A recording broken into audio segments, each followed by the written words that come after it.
कल का साइंस आज का सुपरस्टिशन हो सकता है और ये किसी के लिए जानलेवा भी हो सकता है, जैसा कि हुआ यूएसए के पहले प्रेसिडेंट जॉर्ज वॉशिंगटन के साथ। बात है 14 दिसंबर 1799 की।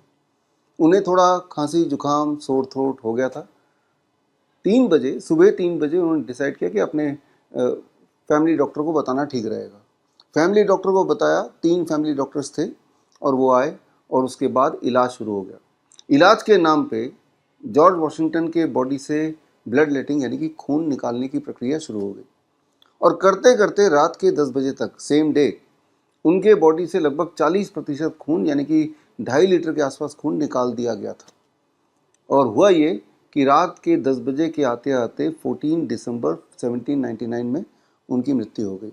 और उसके बाद उन्हीं तीनों डॉक्टरों ने एक प्रेस रिलीज जारी किया। बहुत ही दुख के साथ उन्होंने लिखा कि हमने जॉर्ज वॉशिंगटन को खांसी हो गई थी, सोर थ्रोट हो गई थी, हमने बहुत मेहनत की, बहुत इलाज करने की कोशिश की और इलाज करते हुए एज ए स्टैंडर्ड प्रोटोकॉल हमने उनके बॉडी से ब्लड लेटिंग किया। उसके बाद भी उनकी हालत सुधरी नहीं तो ब्लड लेटिंग और ज़्यादा किया, करते करते 2.5 लीटर के आसपास खून तक निकाल दिया।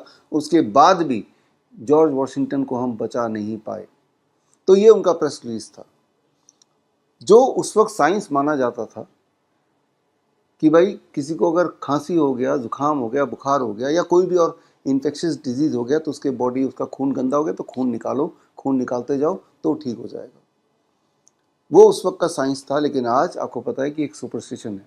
आज आपको ये भी अंदाज़ा है कि उनकी जो मृत्यु है वो किसी खांसी जुकाम से नहीं हुआ था। एक्चुअली वो ब्लड लेटिंग यानी कि 40% ब्लड अगर कुछ ही घंटे में किसी के बॉडी से निकालेंगे तो उसकी मृत्यु हो भी सकती है।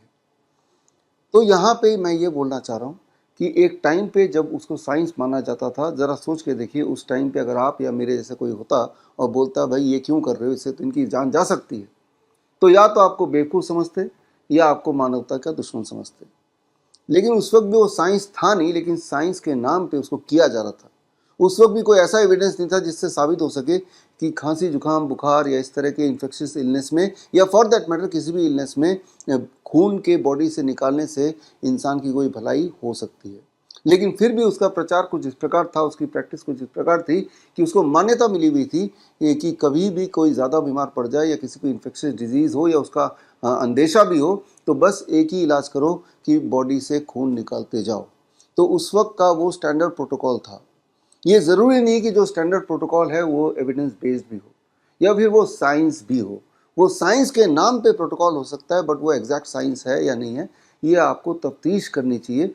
क्योंकि जिस प्रकार उस वक्त का आज से करीब 200 साल से ऊपर से पहले का जो साइंस था, अब हमें पता है, सभी को पता है कि ये एक सुपरस्टिशन होगा। इमेजिन करके देखिए कि आज की तारीख में आपको खांसी हो जाए और डॉक्टर आपको बॉडी से बोतल पे बोतल खून निकालने की बात सोचे या करने लग जाए तो किस तरह का एक भयानक दृश्य होगा। तो यहाँ ये समझने की बात है, अगर आप ये सोचते हैं कि आज जो साइंस है वो एग्जैक्ट साइंस है, वो एविडेंस बेस्ड है ही, तो भी एक गलतफहमी है। आप सिर्फ इतनी इसलिए समझते हैं कि आज जो भी स्टैंडर्ड प्रोटोकॉल हॉस्पिटल्स में चल रहे हैं या मेन स्ट्रीम में चल रहे हैं वो ज़रूर एविडेंस बेस्ड होगा।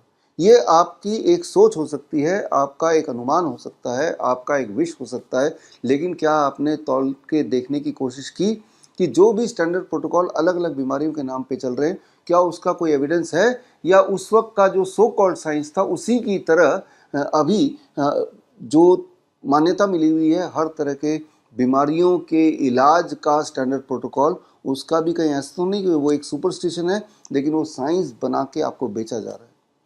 इसी बात पे हम चर्चा करेंगे on 23 July, that is on Chandrashekhar Azad Jayanti and बाल गंगाधर तिलक जयंती। 11 बजे आप मेरे साथ जुड़िए ओनली एट www.coronakal.tv पर।